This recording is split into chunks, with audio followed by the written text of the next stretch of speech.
British നിയമചരിത്രത്തിൽ തന്നെ ഏറെ ശ്രദ്ധേയമായ ഒരു വിവാഹമോചന കേസിന് കാൽ നൂറ്റാണ്ടിന് ശേഷം അന്ത്യമാകുന്നു.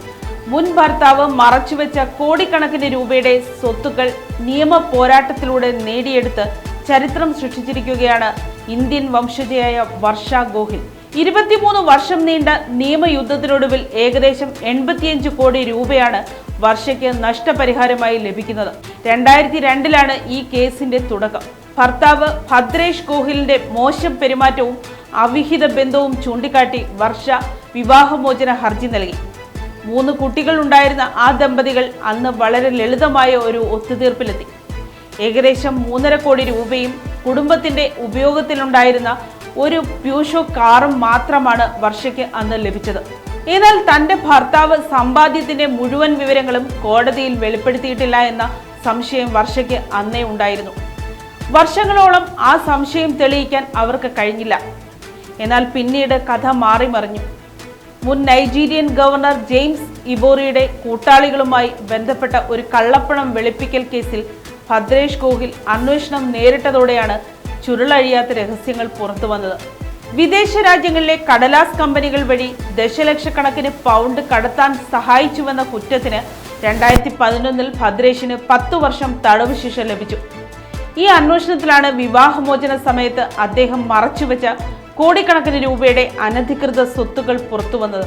ഇത് വർഷയുടെ നിയമ പോരാട്ടത്തിന് പുതിയ ഊർജം നൽകി. നിയമയുദ്ധം UK സുപ്രീം കോടതി വരെ നീണ്ടു.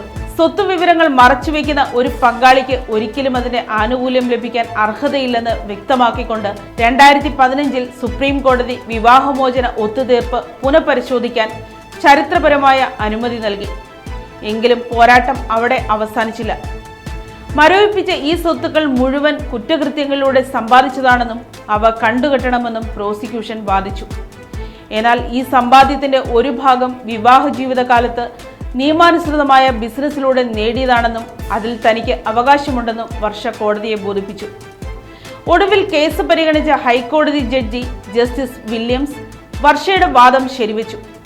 ഏകദേശം 6.66 മില്യൺ പൗണ്ട് വരുന്ന സ്വത്തുക്കൾ നിയമവിധേയമായി സമ്പാദിച്ചതാണെന്ന് കണ്ടെത്തിയ കോടതി ആ തുക വർഷ ഗോഹിലിന് നൽകാൻ ഉത്തരവിട്ടു. ഭദ്രേഷ് ഗോഹിലിന്റെ പ്രവൃത്തികൾ അങ്ങേയറ്റം വഞ്ചനാപരമാണെന്നും അദ്ദേഹത്തിന്റെ വാദങ്ങളെല്ലാം തികഞ്ഞ അസത്യങ്ങളാണെന്നും കോടതി രൂക്ഷമായി വിമർശിച്ചു. ഈ കേസിന്റെ സങ്കീർണതകൾ കാരണം ഗോഹിൽ എന്ന പേര് അഭിഭാഷകരുടെയും ജഡ്ജിമാരുടെയും ഓർമ്മകളിൽ ദീർഘകാലം നിലനിൽക്കുമെന്നും ജസ്റ്റിസ് വില്യംസ് അഭിപ്രായപ്പെട്ടു.